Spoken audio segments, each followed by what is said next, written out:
आज हम आपके लिए star Wars the attack of the clones movie को एक्सप्लेन करने के लिए आए हैं। इस मूवी की कहानी द बैटल ऑफ नाबू यानी पुरानी मूवी द फैंटम मेनेस से सीधा 9 साल बाद की कहानी है। इस समय पूरे गैलेक्टिक रिपब्लिक में संकट आन पड़ा है क्योंकि रिपब्लिक से जुड़े बाकी दूसरे प्लैनेट्स का मानना है कि रिपब्लिक अब भ्रष्ट हो चुका है और इसी वजह से ये सभी प्लैनेट्स रिपब्लिक से अलग होना चाहते हैं, यानी एक सिविल वॉर की सिचुएशन। और जो प्लैनेट अब भी रिपब्लिक का साथ दे रहे हैं उनको भड़काने में सबसे बड़ा हाथ है काउंट डोकू का, जो कि इस बड़े आंदोलन का एक मेन लीडर है। अब आगे धीरे धीरे करके ये विद्रोह इतना बड़ा हो चुका है कि सभी जेडाई मास्टर्स भी मिलकर इस विद्रोह को अपने कंट्रोल में नहीं कर पा रहे थे।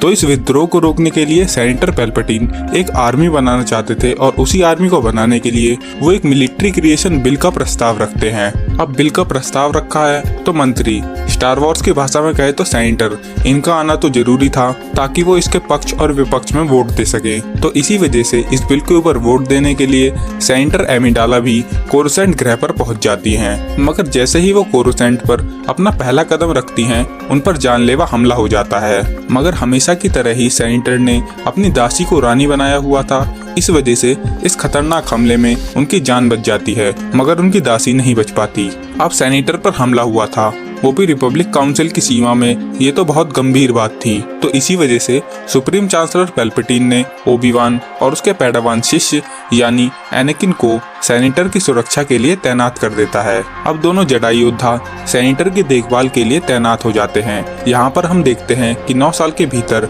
एनाकिन की एज में बहुत ज्यादा डिफरेंस आ गया, मगर पैड में अब भी वैसी की वैसी ही हैं। ये स्टार वॉर्स की दुनिया है, यहाँ पर कुछ चीजें अजीब भी होती हैं। अब उसी रात एक बार दोबारा सेनेटर पैड में पर हमला हो जाता है, मगर इस बार दोनों जेडाई योद्धा मिलकर बहुत भाग दौड़ के बाद उस हमलावर को पकड़ लेते हैं। मगर इससे पहले कि ओबी-वान उससे ज्यादा पूछताछ कर पाते, तब तक पीछे से एक आदमी उस हमलावर को एक सैब्रडार्ट नाम के जहर से मारकर वहां से फरार हो जाता है। अब अगले दिन दोनों जेडाई योद्धा इस हमले वाली खबर को जेडाई मास्टर्स के पास लेकर जाते हैं। इस हमले की खबर सुनने के बाद जेडाई काउंसिल ये डिसाइड करती है कि ओबी-वान केनोबी उस हमलावर को ढूंढने के लिए जाएंगे और एनाकिन सेनेटर एमिडाला को उनके ग्रह नाबू पर ले जाएगा और वहीं पर उनकी अच्छे से देखभाल करेगा। इन ऑर्डर्स को सुनने के बाद एनाकिन बहुत ज्यादा खुश होता है क्योंकि वो ओबी-वान के साथ रहकर और उनके ऑर्डर्स को मानते मानते बहुत ज्यादा फ्रस्ट्रेट हो चुका था। उसे लगता था कि अब वो पूरी तरह एक जेडाई योद्धा बन चुका है और उसे अब एक पैडावान शिष्य के रूप में नहीं रहना था। अब अगले दिन सेनेटर एमिडाला जाने के लिए तैयार थी और अपनी जगह जार जार बिंक्स को एज अ रिप्रेजेंटेटिव बना देती हैं। और दूसरी तरफ अब ओबी-वान की इन्वेस्टिगेशन शुरू हो चुकी थी। वो सैब्रडार्ट को अपने एक दोस्त के पास ले जाता है, जहां से ओबी-वान को खबर मिलती है कि इस टाइप के हथियार तो सिर्फ एक कमीनो नाम के ग्रह पर बनाए जाते हैं और शायद उसी ग्रह पर जाकर उन्हें वो हमलावर भी मिल जाए। अब ओबी-वान इस कमीनो प्लेनेट की इम्पोर्टेंट कड़ी के साथ वहाँ की एक लाइब्रेरी में जाते हैं जहाँ पर यूनिवर्स की सारी इन्फॉर्मेशन होती है। मगर जब वो लाइब्रेरी में जाकर चेक करते हैं तो उन्हें पता चलता है कि इस नाम का ग्रह तो इस यूनिवर्स में है ही नहीं, और इसी बात से उनका शक और ज्यादा बढ़ जाता है। तो अब ओबी-वान उस कमीनो प्लेनेट का पता लगाने के लिए योडा मास्टर की मदद लेते हैं और कमीनो ग्रह के ऊपर पहुंच जाते हैं। उस ग्रह पर जाकर उनको पता चलता है कि वहां पर धड़ल्ले से एक क्लोन्स की आर्मी बनाई जा रही है। फिर ओबी-वान वहां के प्रेसिडेंट लामी सू से जाकर मिलते हैं तो उन्हें पता चलता है कि ये क्लोन्स की आर्मी तो रिपब्लिक के लिए ही बनाई जा रही है और इसको बनाने का ऑर्डर 10 साल पहले जेडाई मास्टर सीफो डियास ने दिया था।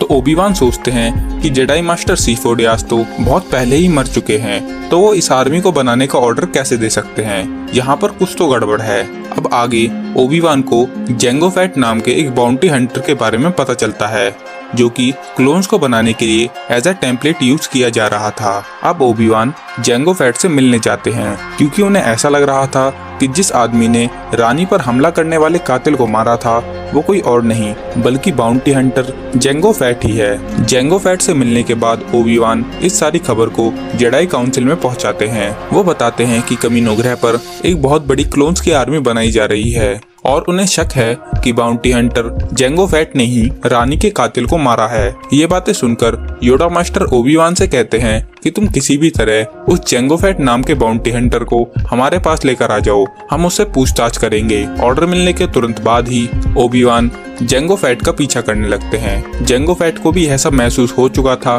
कि ओबी-वान जल्द ही उसको पकड़ लेंगे। इसी वजह से वो अपने बेटे बोबा फैट के साथ वहां से भागने लगता है, मगर तब तक ओबी-वान वहां तक पहुंच जाते हैं और उन दोनों के बीच एक 1-to-1 कॉम्बैट शुरू हो जाता है। कुछ देर लड़ाई होने के बाद जेंगो फैट अपनी मिसाइल्स और ब्लास्टर्स की मदद से ओबी-वान से अपना पीछा छुड़ा लेता है, मगर ओबी-वान उसके उड़ते हुए प्लेन में एक ट्रैकर लगा देते हैं और अपने प्लेन से उसका पीछा करना शुरू कर देते हैं। अब हमें अगले सीन में नाबू प्लेनेट पर सेनेटर एमिडाला और एनाकिन को दिखाया जाता है। एनाकिन पैडमे की कंपनी को पाकर बहुत ज्यादा खुश था। वो दोनों आपस में एक बहुत अच्छा टाइम स्पेंड कर रहे थे। ऐसे ही दिन बीतता चला जाता है और रात के समय एनाकिन पैडमे के सामने अपने प्यार का इजहार कर देता है, मगर पैडमे इस बात के लिए राजी नहीं थी क्योंकि एनाकिन एक जेडाई मास्टर था और पैडमे एक सेनेटर।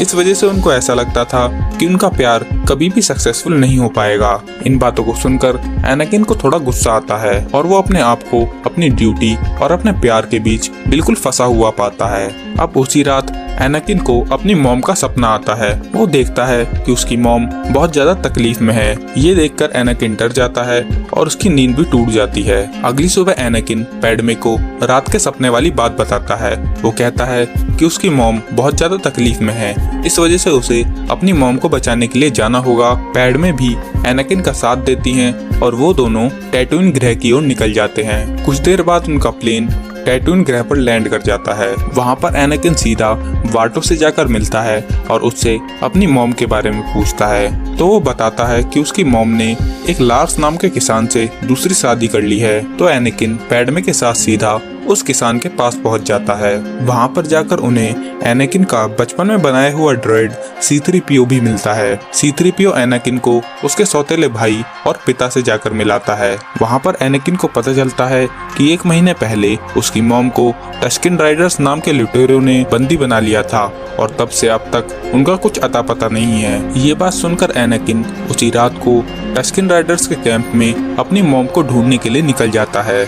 वहां पर पहुंचकर थोड़ी देर बाद उसे अपनी मॉम मिल जाती है, मगर उनकी हालत बहुत ज्यादा खराब थी और उनको बहुत बुरी तरह से मारकर बांधा हुआ था। एनाकिन सबसे पहले अपनी मॉम को छुड़ाता है, मगर उसकी मॉम कुछ ही देर में एनाकिन की बाहों में अपना दम तोड़ देती हैं। उसकी मॉम के मरने के बाद एनाकिन का गुस्सा 7वें आसमान पर पहुंच जाता है और एनाकिन पूरी टस्किन कम्युनिटी पर हमला करना शुरू कर देता है और पूरी क्रूरता के साथ आदमी, औरत और इवन बच्चों को भी मारने लगता है। जेडाई मास्टर योडा भी टस्किन कम्युनिटी के लोगों की चीखों को पूरी तरह से महसूस कर पा रहे थे। बैकग्राउंड में क्वाई-गॉन की वॉइस भी चल रही थी और वो कह रहे थे कि एनाकिन ऐसा मत करो, मगर एनाकिन किसी की भी बात नहीं सुनता और सबको मार देता है और फिर अपनी मॉम की बॉडी को अपने घर पर लेकर आता है और उनकी चिता को आग दे देता है। अब अगली सीन्स में हमें ओबी-वान को दिखाया जाता है।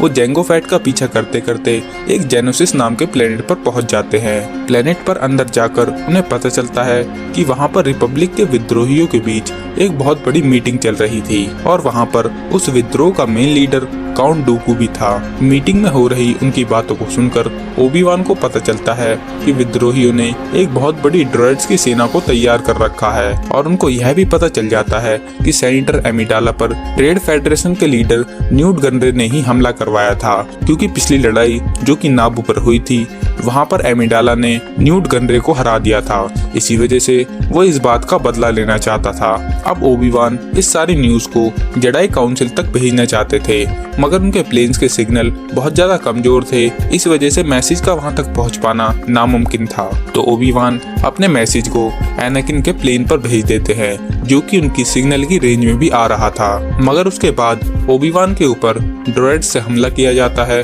और उनको पकड़ लिया जाता है। अब एनाकिन को जैसे ही मैसेज मिलता है वो सीधा इस मैसेज को जेडाई काउंसिल तक फॉरवर्ड कर देता है। मैसेज को सुनने के बाद जेडाई काउंसिल एनाकिन से कहती है कि तुम पैडमे की रक्षा करो, बाकी सब कुछ हम देख लेंगे। मगर पैडमे एनाकिन को समझाती है कि हम लोग ओबी-वान के बहुत पास हैं, इस वजह से हमें ओबी-वान की मदद करनी चाहिए। एनाकिन भी पैडमे की बात से राजी था। इस वजह से वो दोनों प्लेन में बैठकर जेनोसिस प्लेनेट की तरफ निकल जाते हैं। सुप्रीम चांसलर पैल्पैटिन के पास भी ये खबर पहुंच जाती है। उनको पता था कि जेडाई योद्धा बहुत कम है और उनकी मदद करने के लिए वो चाहते थे कि क्लोन्स की सेना को भी सामने आना चाहिए। तो इसी वजह से पैल्पैटिन कहते हैं कि हम क्लोन्स की सेना का बिल पास कर सकते हैं, मगर उस बिल के समर्थन में कम से कम एक सेनेटर को तो लाना ही होगा। तो इसी वजह से वो जार जार बिंक्स को बुलाते हैं, जो कि वहाँ पर पैडमे की तरफ से एज अ रिप्रेजेंटेटिव बना हुआ था। पैल्पैटिन जार जार बिंक्स की मदद से रिपब्लिक काउंसिल में इस बिल को पास कर देते हैं। और अब जैसा कि ये बिल पास हो चुका है तो इमरजेंसी की पावर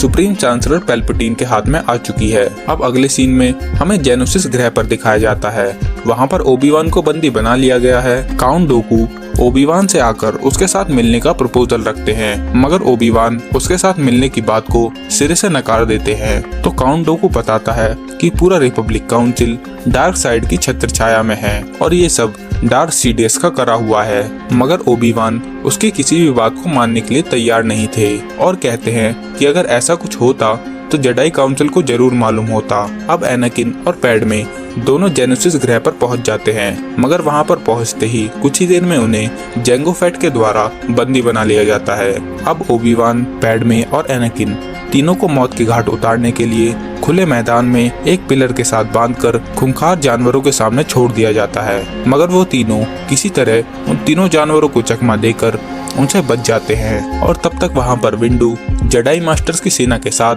हमला बोल देते हैं और ऐसे ही एक घमासान युद्ध की शुरुआत हो जाती है। जैंगो फैट भी इस युद्ध में शामिल हो जाता है, मगर कुछ ही देर बाद जेडाई मास्टर विंडू से लड़ते हुए वह मारा जाता है। थोड़ी देर युद्ध चलने के बाद बहुत से जेडाई योद्धा मारे जाते हैं। इस युद्ध में ड्रॉइड्स की संख्या बहुत ज्यादा थी, इस वजह से सभी ड्रॉइड्स मिलकर बचे हुए जेडाई मास्टर्स को घेर लेते हैं। अब ऐसा लग रहा था कि सभी जेडाई योद्धा हार चुके हैं, मगर तभी योडा मास्टर क्लोन्स की सेना के साथ वहां पर आ जाते हैं और कुछ ही देर में पूरी तरह से बाजी पलट देते हैं। काउंट डोकू को समझ में आ गया था कि अब इनसे जीत पाना नामुमकिन है, तो वो वहां से डेथ स्टार का डिजाइन लेकर भागने लगता है। मगर बीच रास्ते में ओबी-वान और एनाकिन काउंट डोकू को भागते हुए देख लेते हैं, तो वो भी उसका पीछा करने लगते हैं। अब काउंट डोकू अपने मेन प्लेन तक पहुंच चुका था, मगर तभी उसके सामने दोनों जेडाई योद्धा आ जाते हैं। काउंट डोकू को देखकर एनाकिन को बहुत ज्यादा गुस्सा आता है। इस वजह से ही वो सबसे पहले काउंट डोकू पर हमला करता है, मगर काउंट डोकू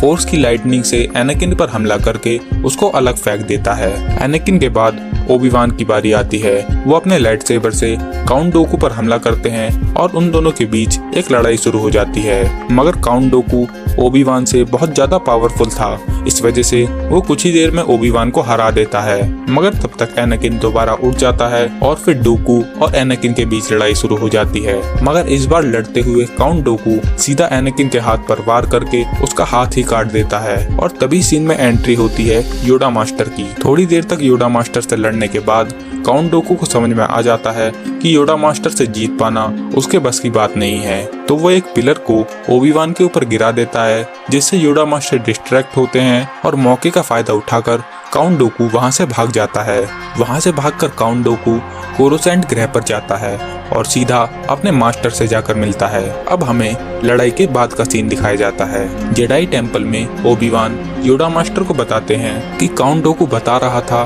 कि पूरे सेनेट पर डार्थ सीडियस का कब्जा है, मगर योडा मास्टर इस बात को मानने के लिए तैयार नहीं थे। उसके बावजूद भी वो सेनेट पर निगरानी रखने का ऑर्डर दे देते हैं। आगे हमें दिखाया जाता है कि क्लोन्स की पूरी सेना अब लॉन्च हो चुकी है और उसका सीधा कंट्रोल सुप्रीम चांसलर पैल्पैटिन के हाथों में है। और वहीं दूसरी तरफ आगे हमें नाबू ग्रह पर दिखाया जाता है। वहां पर एनाकिन और पैडमे सबसे छुपकर शादी कर लेते हैं और उनकी शादी के मेन विटनेस होते हैं C-3PO और R2-D2। और इस एंड पर यह मूवी खत्म हो जाती है।